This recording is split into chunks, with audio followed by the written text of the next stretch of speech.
Okay, welcome to our panel. It's entitled The Indictment of the American Criminal Justice System and a New Criminology of Hope. I do want to introduce myself as a critical Marxist and radical criminologist who for many years thought that he knew some things about the world and about criminal justice and criminology. Having been schooled in with such critical criminologists as William Chambliss and Richard Quinney and alike, I certainly thought that I could understand criminal justice from a perspective that was different, that engaged the people who had power and wealth and who passed laws to actually promote their own interests and their own property rights. However, I think that today in this panel is an absolute public acknowledgement on my part that there has been a missing piece for me as an intellectual and as a scholar and as an activist. And that missing piece certainly has been the failure on my part, and I think symbolically on the Left Forum's part, to hear from the young voices of the new criminologists of people of color.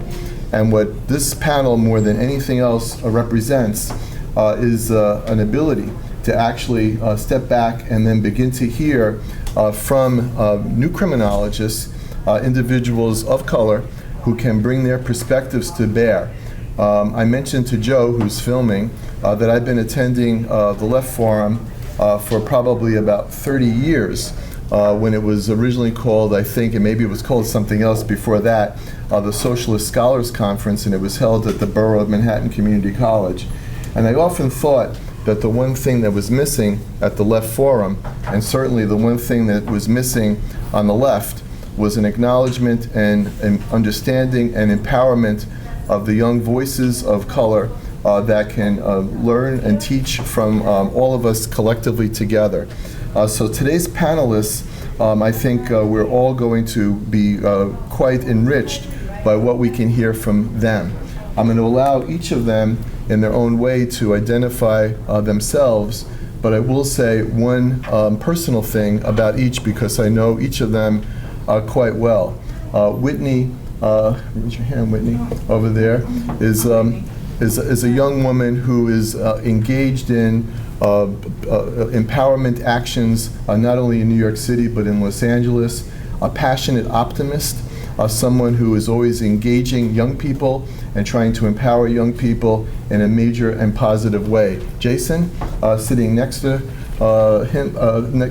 her, is someone who I respect in a wide variety of ways. He rejects things that are not important. He rejects things that have no relevance. He rejects things that don't interest him in any kind of way. I know this for a fact, and he can tell you how I know it if he decides to tell you that on his own regard.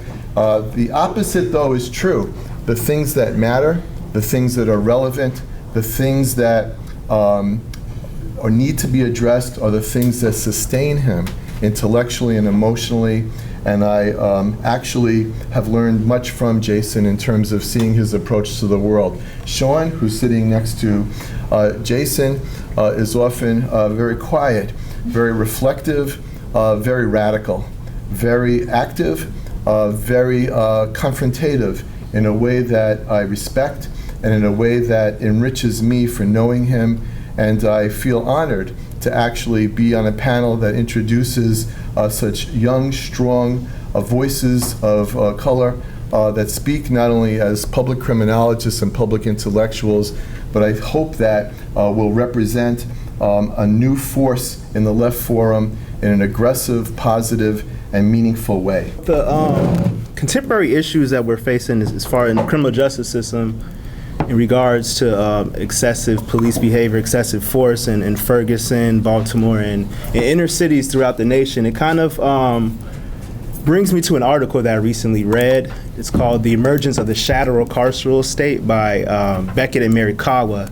And in that article, they talk about how the criminal justice system operates beyond confines of criminal law and justice institutions, meaning that the punitive nature of the criminal justice system nowadays oftentimes has expanded its penal power to punish individuals based on not always the criminal law, so civil infractions. We see in Ferguson how their police department often targeted, poor communities, and they subjected them to excessive stops, gave them tickets which they couldn't oftentimes afford to pay, which often resulted in them, having warrants. Me and Jason actually went to Ferguson. We talked to a lot of residents in Ferguson, and they were pretty much telling us that, for the most part, a lot of the citizens have warrants, and a lot of times it's because of this emergence of the shadow carceral state, which preys on poor people. It preys on their position, their position and status in society of not being able to pay for civil fines and infractions, and it results oftentimes in them being incarcerated because of their inability to pay for fines and fees. We see this with in regards to child support laws. If you don't pay child support, if you don't have a job, sometimes you're going to have to serve time in jail for your inability to pay for fines attached, which used to be civil infractions. Now, oftentimes, it can result in you serving time in jail and prison. And Marikawa and Beckett also, focus on immigration. How a lot of times, it was immigration charges were oftentimes, handled at the administrative level, not the criminal level. Now, a lot of times we can punish, we can subject illegal immigrants to we can house them in jails throughout the nation without, giving them due process, and we can deport them. And it's becoming, this carceral state is growing and expanding, and I just think that Ferguson and Baltimore and Cincinnati, other cities that have had Justice Department investigations, are kind of coming out with the same results, and they're providing evidence of this expansion of the shadow carceral state. So I think that article is kind of timely in what's going on throughout the nation. I'm not sure how many of you were at the closing plenary last night. Raise of hands if you were. I watched on TV. Okay. Glenn Ford, he was here earlier. I was hoping that he would have stayed for this panel, but unfortunately, I guess he had other plans. But he talked about the militarization of police, but he talked about it in a way that really hasn't been focused on, I guess, by scholars. Peter Kraska, who's a criminologist, talks about the militarization of police, and he's a critical scholar. And there's also a book on the militarization of police. But what I liked about what Glenn Ford had to say was that, this is nothing. When we talk about the militarization of police, we talk about it from when we talk about the use of military equipment, the mass, the weaponry, and we don't really talk about it from a perspective of blacks have always been subject to the militarization of policing in their communities. This is nothing new. You look in the 60s, you look at the response to the civil rights movement. This is nothing new. So when we talk about it, when we look at what happened in Ferguson, this is really nothing new. But when a lot of scholars look at it in criminology and criminal justice, they look at how we're using military type equipment to conduct raids and what have you. But this is nothing new. It's been happening in inner cities for since the 60s. So this is nothing new. I thought that was important how Glenn Ford touched on that, because it's a topic that often is ignored in the literature and in criminology. And as a criminologist myself, I like to look at the historical perspective of some of the contemporary issues that we face. Another issue that kind of that I want to hone on in is, as far as, 'cause I'm a criminologist, so I study criminology, sociology, but when we try to explain crime, what I've noticed as a student, I'm a doctoral student currently, and I've noticed that even from undergrad to my master's program and currently, a lot of the texts that we use, the criminological theory textbooks, oftentimes don't really feature black thought in regards to crime and criminality. We look at W.E.B. Du Bois. He was huge on when he talked about crime in Philadelphia. We look at Ida B. Wells when she talked about lynching. We look at even the contemporary scholars. If you look at Hilary Potter, she talks about black feminist criminology. Who will be here after this panel, by the way? There's another panel after this, and she'll be here. But go ahead, I'm sorry. You look at one of my professors at Texas Southern, where I'm currently studying at, Dr. Dan, with his seminal theory of petit apartheid, but he has a recent theory which is called Black Social Control Resistance Afrocentrism. You don't really see these theories, in major criminological theory textbooks, which is a huge disservice to the field and to criminological thought, because a lot of times, criminological theory textbooks focus on criminality, black crime, urban crime, which is synonymous with black crime, inner city crime, and they don't really give insights into black criminological thought. So I think it's important, like Dr. Kalathis was saying, like a lot of the participants on the panel at the plenary last night spoke about, was that as black scholars, we need to reclaim our space, but at the same time, academia needs to embrace our voices and allow our thoughts and ideas to be accepted and passed on to the mainstream society and mainstream academia. I went to a panel yesterday with David Brotherton, who's he's a criminologist here at John Jay and at the Graduate Center, sociologist, and he's a well-known gang researcher, and actually he had King Tone, Antonio Fernandez, who's actually a former Latin King gang member in the early 90s in New York City. And it was an amazing panel because he was able to, connect his research to real life, what's happening. He was able to have what Stevenson calls proximity to his research topic. He was able to, which is why ethnographic research is important in criminology and criminal justice, because oftentimes our field is highly quantitative, and we kind of ignore the qualitative work. And as far as like the major journals within our field, we kind of give show favoritism towards the more quantitative journals. So I think it's important that when we're looking at issues related to injustice and racism, capitalism, and white supremacy, we should take a grounded approach and look at who's suffering from these disparities and injustices in society, and kind of contextualize their experiences, because oftentimes the policies that we have on the books are written by people who don't know what it's like to be oppressed, poor, and targeted by the criminal justice system and other racist systems and social systems in society. I want to share with you guys some components from an op-ed that I had written the other day at the Hampton Institute, which is also another, I don't know how many of you guys visit like social commentary websites like Truth Out, things of that sort. But, I'm sorry, raising your hand to say that you do. But the Hampton Institution is definitely another site that you want to bookmark and put on your lists. I'm the chair of the Criminal Justice Department there, but we have over like 10 different areas where people write. So like history, poli-sci, religion, so forth and so on. But the title of this op-ed was on the unasked question of morality in police shootings of black bodies. Just mention the site. The Hampton Institution, if you want to write it, .org. Yeah, hamptoninstitution.org.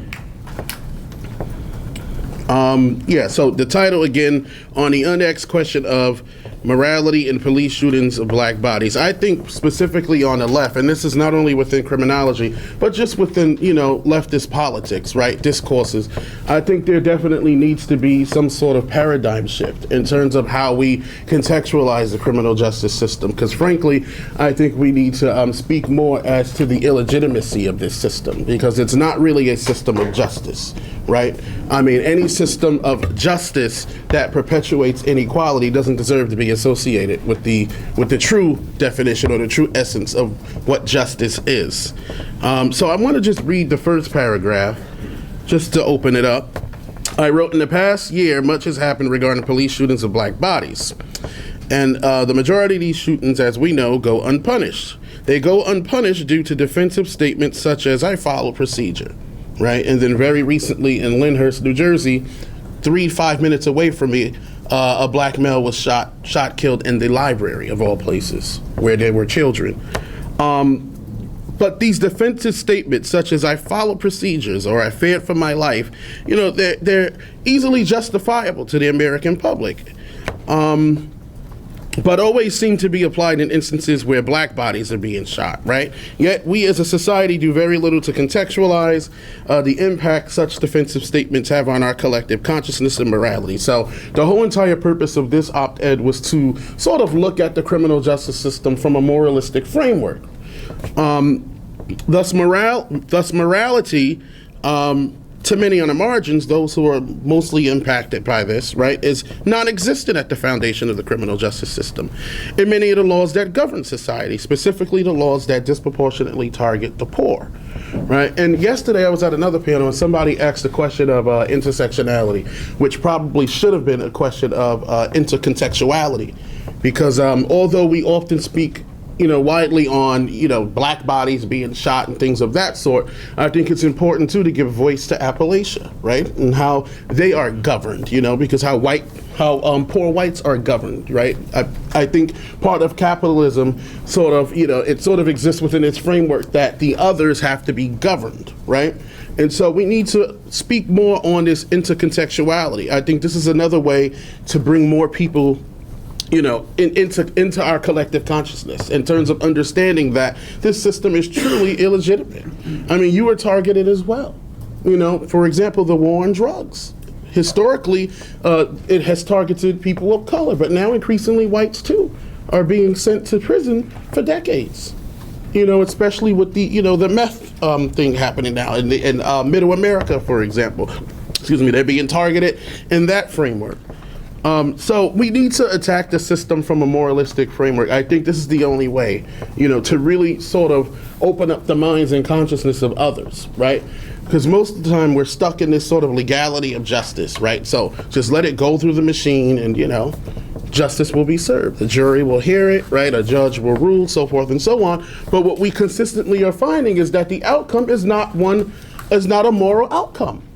Right? I mean, any real justice system should be looking for moral outcomes, right? Not these immoral outcomes where, for example, in Cleveland, 2 black individuals in the car can be shot, 149 times, and yet the officer who stood on the hood and shot 40-something shots into the car goes free. What is moral about something like that? And yet, the justice system is supposed to be our sort of moral access, if you will, supposed to, achieve justice, administer justice, and yet nobody's going to be punished for that. In fact, the judge in the case, let me get the quote. Judge John P. O'Donnell, this is what he said, quote, "I will not sacrifice him," the officer, to a public frustrated by historical mistreatment at the hands of other officers. Therefore, rendering him, I guess, completely detached from, the whole entire situation, even though he was the one cop who did stand on the hood and shot. So now, if you were truly afraid of your life, certainly you wouldn't run toward the car and stand on the hood and shoot 40-something shots into the car. Now, does that sound like somebody who was afraid for his life? And so we need to look at this from a moralistic framework. I think that is what's needed right now, not only, like I said, within academia, but also just within leftist discourses writ large. Because, and I've been coming here, since undergraduate, right? A couple of years now, not as long as you two. But I've been coming here since my undergraduate years and was introduced to it by Dr. Coletis, who was one of my professors, by the way. And yet you've never seen really, many discussions on the criminal justice system. The left talks about Marxism, right, class and things of this sort, but you never really hear much about the justice system. And so this needs to become part of those discourses, because real lives are being harmed, real families are being broken up. And I further go in here and talk about how we need to contextualize the criminal justice system as a tool or mechanism of violence, because that's what it is. Okay, we have police officers, for example, to stop and frisk here in New York. People's rights are being violated left and right. This was the case in Ferguson. I was down in Ferguson doing interviews. I'm a qualitative criminologist, and nobody believed what these people were saying until the report came out. But why couldn't we believe them, prior to the report? And I'm speaking of the DOJ report that I'm sure everyone is aware of. which for the most part validated everything that the people of Ferguson were saying, that they were being unjustly pulled over, all of the legal extortion that went on. These people basically paid for all of the municipal services in that town. Yet you do have a large portion of whites who, of course, weren't stopped, were not harassed, and were not legally extorted. And again, this is all corroborated in the report. But I think, again, what's important to note here is that these are things that the citizens of Ferguson were complaining about long before the DOJ report. So why does it take a DOJ report in order to get people to finally open up their minds and their consciousness and see that, well, listen, this is not some vast, large conspiracy that black people were making up, nor is it new, as you said. Right? It's really quintessentially American. We've always been brutalized. We've always been the foremost target of state-sponsored violence, right? And in today's society, it's just taken a new form. Now it's through police, right? Or vigilantes like Zimmerman. And so we need to speak more to the fact that this system is not a legitimate system, right? It harnesses all kinds of violence against certain people. For example, I mentioned the police violence, but then we also need to talk about prisons. What's going on in the prisons? These people are treated like dogs in a prison, but yet these are the people who are we can very easily sort of like dispose them, right? Because we conceptualize them, we see them as criminals who are not deserving of human rights. But then we dare talk about what Iran is doing or what China's doing, right? The left needs to highlight this. When you're looking at sentencing, right? We know the sentencing disparities by race and class. And again, just to speak to that intercontextuality, because if you bring up race, you may turn some people off, right? But then we need to remind our white brothers and sisters that, well, guess what? If you're not part of the billionaire class, you too are impacted by this. Your taxes also go into this machinery that fuels private prisons in the reentry industrialization complex, where you do have these agencies, right? These so-called nonprofit or private agencies that use tax dollars, our money, our public tax dollars, off the backs of criminals. Right? So, and typically we think of just the private prisons, right, as this sort of this force that feeds off public dollars and supposed to be, rehabilitating the prisoners, although we know that's not the case. But you also have that reentry industrialization complex that I think we need to begin to underscore as well. You also have private probation and parole agencies, right? And we know that none of these mechanisms are working. These people are not rehabilitated, right? Because they go back. The studies have shown, Jeremy Travis, the president of this institution, who's one of the foremost scholars on prisoner reentry, has shown that oftentimes they go back within about almost 70 to 80% of them go back within 3 years anyway. So the prison experience has been an utter failure. We really need to abolish prisons. I'm with Angela Davis on that one. Right, we really need to get rid of them. They do no good. They serve no purpose in modern society. We also need to look at the immoral laws that governs us. Right. So, for example, the war on drugs and all of these other stupid and sadistic laws that really does nothing to protect society. If anything, makes certain communities worse. Right, because all of this violence that we see in the black community, in the urban community, really wasn't a thing until the 80s with this war on drugs. Right, prior to that, we were pretty much good to go. And also procedures. And again, as I mentioned, just being able to say that I feared for my life and being and avoiding justice. I mean, there is something really immoral about that. That you can say that, well, he had a knife, and that's why I shot him, and you not go to prison. There is something really immoral about that. And we need to stop accepting this majoritarian trickery, right? And this legality of justice, and we need to start rejecting it. We need to do quite the opposite. And I noted Ferguson for that. But also, and I mentioned private prisons and all of that. And also the hyper-surveillance of our society, right? We need to, the NSA, I think, was just the last thing featured in the media, if you will, not to cite them as a source. But we need to be against all of these things, and we need to frame it within the context of immorality, that this system is immoral, and therefore it doesn't deserve to exist. Now, where do we go from there? Maybe we just rebuild a different system, right? But one that will be based truly on moral ideals, and humanity, human rights. because that's what needs to happen here. You know, the violence of this system destroys individuals. Once they go into prison, and again, we forget about the context of the prison. People are raped in there, and this is all noted within the research. They contract all kinds of diseases, come back out into society, they give these diseases to their families. This does not help society in any kind of way. I mean, this is really a public health problem. It really is. Because these people are released back into society with all kinds of psychological abnormalities and what have you. Not to mention the fact that they then come out as social outcasts, who are then, now you can't go back to the projects. If you lived in public housing, you're banned from there. So any system that produces this kind of inequality should not be called a justice system. Because this newfound reality that they have, and this is eloquently noted in Michelle Alexander's book, is as a result of coming in contact with a so-called justice system. How is that justice? That after I serve my time, pay my dues, I come out and now I can't even go back home. I can't find a job. It almost forces one to continue to engage in a cycle of crime, right? Because these are my circumstances. What else can I do? You want me to become a productive member of mainstream society, but you stripped away everything.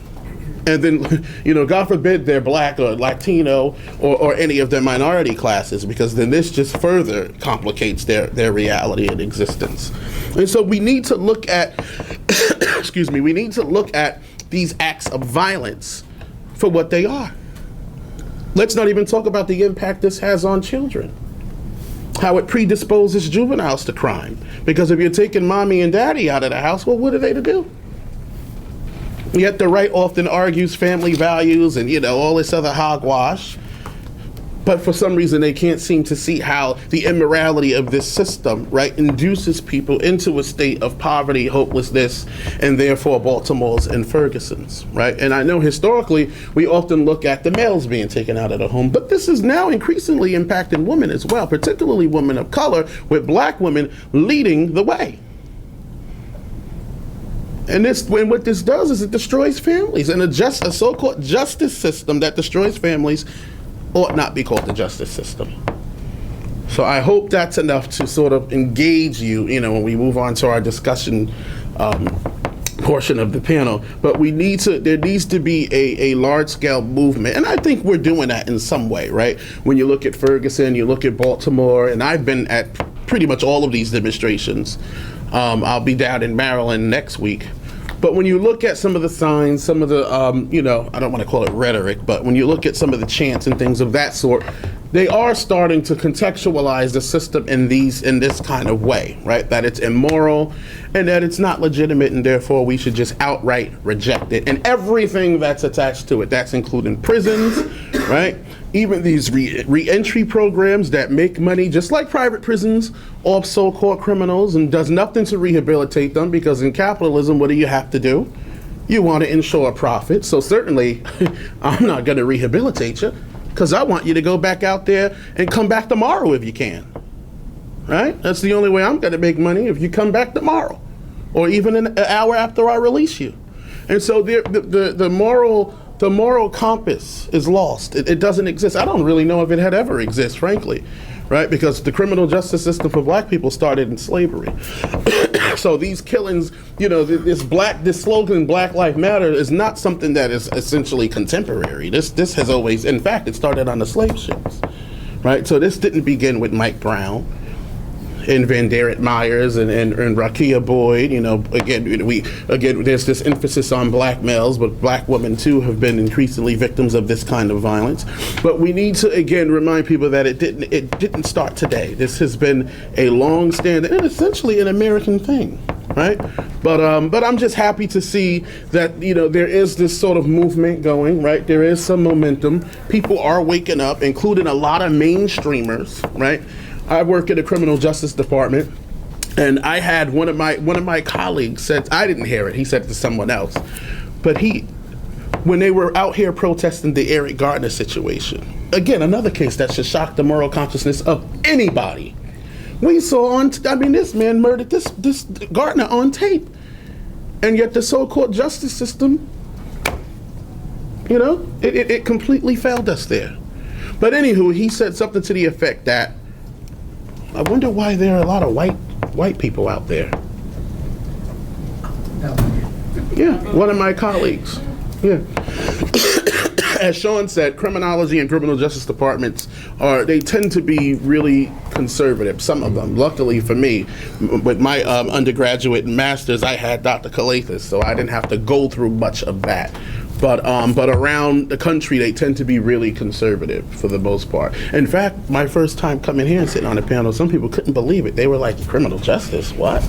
And I had to explain to them, you do have critical and radical criminologists and so forth and so on. We're all not conservative and the same, but nevertheless, you know, this guy was a cop for a couple of years. He was an ex-police chief or whatnot. But it was interesting to hear that he said he didn't understand why there were whites out there marching in defense of Eric Gardner.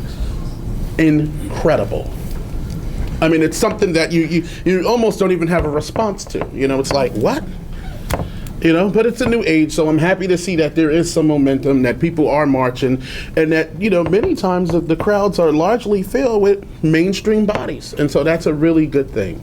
Really good thing.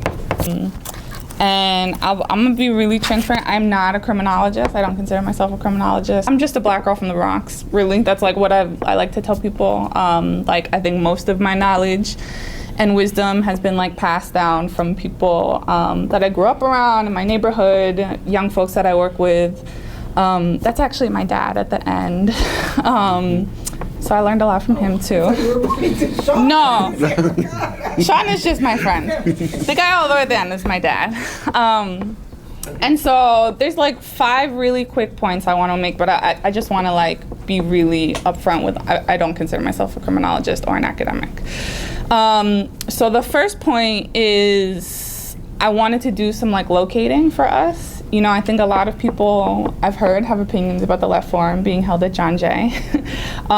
You know, I think that like we're in a space that like Monday through Friday is often filled with people who are training to be cops, right? That we've seen like throughout the CUNY system, more and more divergent to the right, right?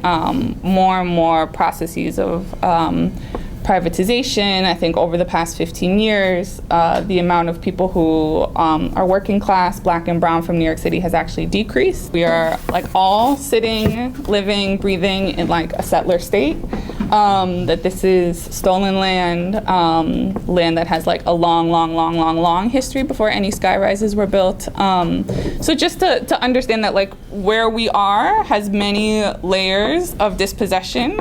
So when we're talking about like indictment, to understand that we're all complicit in that in some way, right? So that's kind of like the first point. The second point I wanted to make was a note on language. So I put some stuff up on the board. So people use all types of words. I would really like to push us to use humanizing language. There's an amazing paper written by Eddie Ellis, who recently passed away, who was a Black Panther, a former political prisoner, and came out and was an amazing organizer, but talks about using humanizing language. So instead of saying criminal justice system or juvenile justice system, say injustice system. Instead of saying criminal, convict, inmate, right? People who are formerly incarcerated, people who are system impacted, people with documented records. And then particularly, I work with an organization in Los Angeles that works with what people would consider gang members. We do not use the term gang, understanding that it is something that is socially constructed, often constructed by the police. So we use the term neighborhood affiliated or street family. Right, so just thinking about when we do open this up for discussion, being really intentional about language. We are not monsters, right? Which is like something that young people I work with all the time say.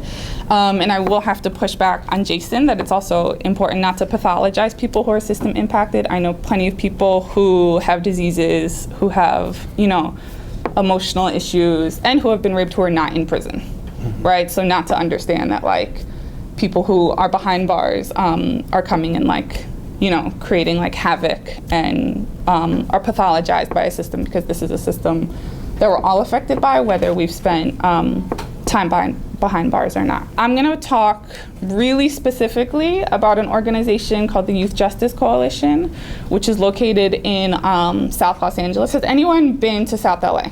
South Central, Inglewood? Until a year ago. Dope. Okay. Anyone else?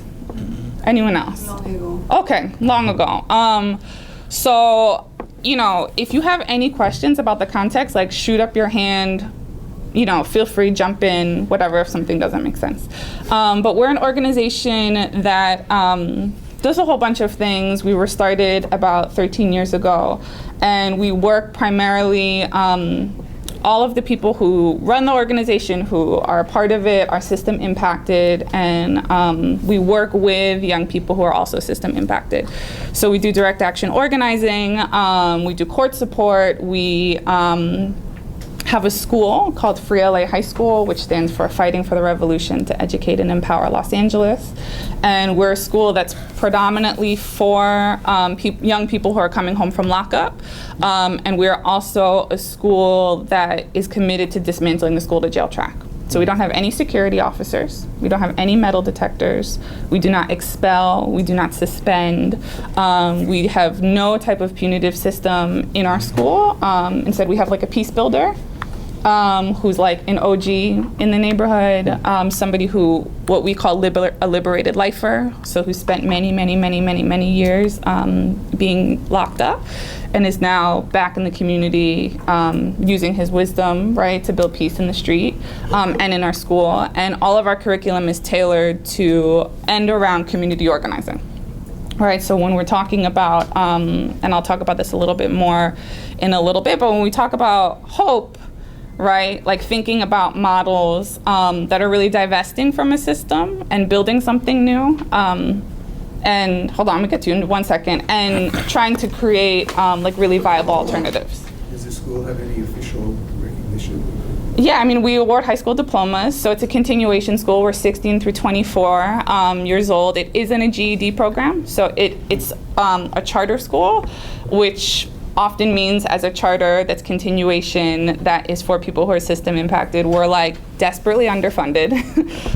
You know, we don't have like a science lab. We don't have like, you know, a real gymnasium, a real library. But we have young people who have been literally banned from entire school districts. And this is kind of their last stop in being able to get a high school diploma. Have you graduated many classes yet? Yeah, so we've graduated over 100 students, which is like really phenomenal because a lot of our students, not only beyond being system impacted, are young parents, have been involved in the foster care system, are homeless, I mean, have a whole bunch of, are trans, are experiencing violence in the streets. And so it's, I mean, of course I want to gas it up because I work there, but it really is like a phenomenal place. Yeah. So we have people going on to two-year institutions and four-year institutions later on. But it's also a struggle, right? The struggle doesn't stop once people get high school diplomas, and none of those things that are challenges stop either, right? Just because a young person was locked up when they're 15 also doesn't mean that they're not stopped and caught up in the system again when they're 21, 30, you know. We know sort of how like the injustice system has really long-reaching tentacles for all of us. And so we do a whole bunch of things, but that's the place that I'm speaking from, and that's the sort of, I guess, knowledge I want to share with you guys today. And so the fourth point is when I think about indictment and when we think about indicting the American criminal justice system, you know, there's a lot to indict, which is, you know, I think an interesting thing to consider, especially when you're talking, for me personally, from like an abolitionist standpoint or framework, is, you know, I want to share sort of a couple of things from my organization and my experience working in LA that I think sort of speak to the idea of why abolition isn't just about eliminating police, right? When we think about abolition, it isn't just that there should be no prison walls, right? Because that's a really simple understanding of the way the prison industrial complex works and the way policing works, the way surveillance, the way the injustice system, I think, affects every aspect of society, right? Especially when we think about like the really hyper punitive nature in the US context.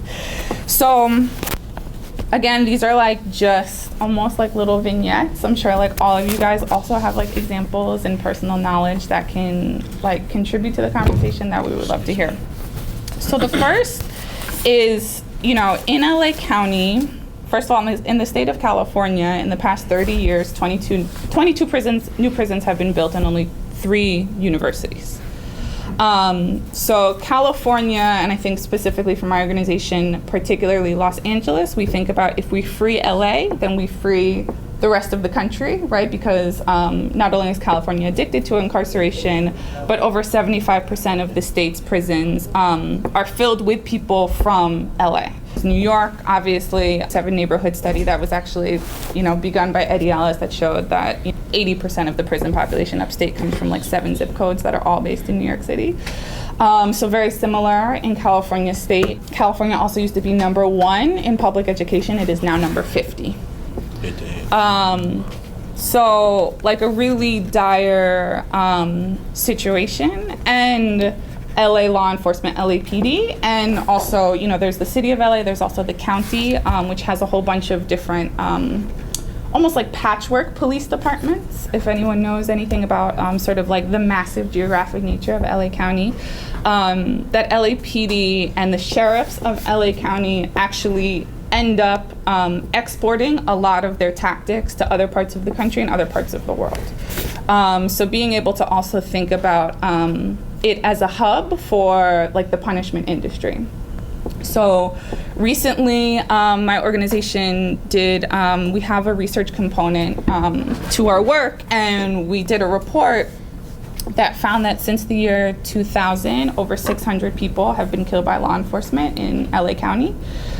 We recently had a march that we called Remember Me, and actually made coffins and painted them for every single person that was killed by law enforcement since the year 2000. And it's interesting because LA County has the highest number of civilian killings by law enforcement in the country, but people really fail to recognize that. In our center alone, in the past 5 years, we've had to bury 60 young people due to either street violence or violence from law enforcement, which is really big. We're not like a massive organization, right? We have about 100 students enrolled. And it's interesting because we are a nonprofit, and not any single foundation who funds us has sent us a card acknowledging like the death of any of our young people, has contributed a single dollar to funeral expenses, or has even sent like a bouquet of flowers. Right, so and I'm saying this when we think about indictment, right? Because it isn't just law enforcement, right, that needs to be indicted. It isn't just the injustice system that needs to be indicted, right? That they're all things that we're complicit in thinking about how we perpetuate some of like this nasty language instead of like moving towards a more humanizing practice. LA is also home in California, but it started in LA, to something called the Cal Gang Database, which was created in the 1980s and is, you know, now a statewide database that holds the names of alleged gang members. The database is completely secret, and for a long time you couldn't know whether you were on it, and there was no process of removal. It does have material consequences, so you can get denied public housing or denied like jobs, government jobs or city jobs, county jobs. And you know, my organization did put in a FOIA request to say like, well, you know, who's on this database, right? Because if you're in it, you don't know, but yet it's a statewide database, so anywhere you go across the state, if law enforcement punches in your name, then you're an affiliated gang, considered an affiliated gang member. So when we combed through some of the files, we found that people as young as 9 years old were on the database, and people who had already died were in the database. So like even in death were considered gang members. And so, you know, when we think about I will admit, I am in graduate school. I'm a PhD student, which is like kind of a nasty thing. But when we think about research, right, and we think about like big data, this is also an example of sort of like the conflation of crunching numbers, of data collection that can come into the crosshairs of surveillance and the injustice system.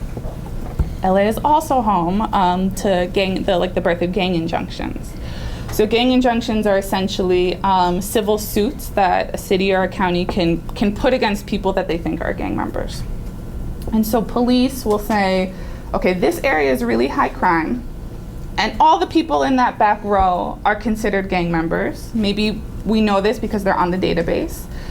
So we're gonna draw a red line around this neighborhood, and all of you guys, we're putting you on this injunction, which means that we consider you gang members, we consider you contributing to the violence of this area. You're not allowed to wear certain colors. You're not allowed to talk to any of each other. You can't be seen in public with 3 or more people, and all of you have to be home, right, no later than 8 p.m. and cannot be out before 7 a.m. So you have a curfew. And you can't live with anyone who also is considered gang affiliated. So just because you two are brothers and you live together, you're both on the suit. If you live together, you're both arrested. There are people, including my organization, the Justice Coalition, that are trying to, go through like litigation processes to challenge gang injunctions, but it's a really slow process. And the only sort of like litigious victory we've had has been around the curfew, and you can't do it across multiple gang injunctions. So there's, that you have to do one injunction at a time. There's like over 100 gang injunctions in LA County alone, right? Which is crazy, right? And so a really, really dear friend of mine, she's an amazing scholar, her name is Ana Muñiz, I'm gonna write her name on the board because she's just that fabulous. She did research on gang injunctions and found that gang injunctions actually aren't put in high crime neighborhoods. And they're also not made specifically like through the avenue of law enforcement. They're actually created when law enforcement and attorneys and urban developers come together in backroom conversations and put gang injunctions in neighborhoods that are neighboring areas that are about to be gentrified or in areas that are currently undergoing gentrification, right? So they're also a tool for like urban redevelopment and a really backhanded way of rezoning areas. Yeah. So again, when we talk about indictment, right, that it isn't just thinking about how people who are like really directly system impacted, right, in terms of like spending time behind bars are affected, but it's all of us, right? And it is a question of Black Lives Matter, but it also is really intersectional in terms of poor lives, brown lives, undocumented lives, that these are things that we have to consider. So there are like 100 other examples I could give. And one is a more personal example. So I've worked with the YJC for about 6 years now. One of my very first students at the high school, and a really amazing young man, after he graduated, he was on the gang database, which he didn't know, right, because it's a secret file, nobody knows, and had some previous contact as a juvenile with the system, was found with a very, very, very small pocket knife. Now, in California, there are really real mandatory sentencing laws. So you have mandatory sentencing for guns, for gangs, for how long this knife is. So all of those things tacked up, the knife was no bigger than my hand, right? But because he's a young Black man in South Central, right, gets stopped because he had contact with the system before, because he's considered a gang member, because the knife is like just a few centimeters longer than what is legally allowed, he ends up getting 15 plus years in state prison. And I'm not saying this to like sensationalize, I don't want this to be like some poverty pimping, like urban save the children example. But again, like, I don't consider myself a criminologist because I think, right, like, people like Donnie, like this young student, have been criminologists for like a really long time, right? Like, understand how crime is constructed for like a really long time. And until we're like considering, you know, like my neighbor, I live in Harlem, you know, who has been like stopped and frisked like hundreds of times, until like he's considered a criminologist, like that's not necessarily a label I feel okay saying because like I'm a graduate student. And so, right, when we think about an indictment of the system, I think it is really important to also understand like what does hope mean, right? Because this stuff is really real, really heavy. And so I want to give sort of like a brief outline of kind of our approach to this, because we are a prison abolitionist organization and we take the charge very seriously around thinking about alternatives. So through all of this stuff, we practice something that we call transformative justice. And transformative justice, in some ways, is related to restorative justice. I don't know, people could have different relationships with RJ. They are slightly different, right? But it's the idea that you can handle conflict in non-punitive terms. Now, restorative justice, these that have never had it, as a practice, restorative justice often tends to still be run by people who are not directly impacted by issues or not directly system impacted, or often run by social workers or actual law enforcement personnel. So it can end up widening the net of people who are system impacted because certain RJ programs are really prescriptive. And if you don't go through the process in a certain way, then you're funneled back into court, right? Traditional RJ also uses like victim perpetrator binaries. In our organization and through a transformative justice lens. I'm so sorry, excuse me. Oh, that bodega coffee got me all tore up. That we actually urge people to erase that binary, right? Because we are all victims or we're all perpetrators at one point in time. And traditional restorative justice is, at the root, is about solving interpersonal conflict, not systematic conflict. Right, so from a transformative justice lens, every single conflict that occurs, we're thinking about its systematic roots, right? So small conflicts in our school are handled through a transformative justice circle. So tiny things like students who are perpetually late, or if people get into a fist fight, or if something is stolen. Right? We don't expel, we're not about punishment, but we're really trying to think about having conversations around what are the underlying causes of those things. As we had a young person who was a student who had done some recruiting in our school for another student to go across the border and bring drugs in a car. The student who had done it was a young mom, and she ended up getting stopped by the police. Her son was in the car. She was arrested, and he was put, into the system for a couple of days. And so the student who had done the recruiting, we had a transformative justice process with him. We brought his family in, and we, in traditional schooling, right, cops would be called, but he's undocumented, right? So calling police has like vast repercussions in his family. And it also would interrupt his learning and interrupt his own process of transformation. And so through like really deep conversation with him and trying to talk about accountability, when we came up with collective agreements about like what should be done, right? One of our biggest points was, you are having like a sort of a blinded understanding of like what vulnerability means. You're recruiting somebody who's like a young mom, right? The number one thing that's stolen in convenience stores in South LA by women is baby formula. So let's really think about, right, how you're harping on a situation that really is gendered, classed, and raced.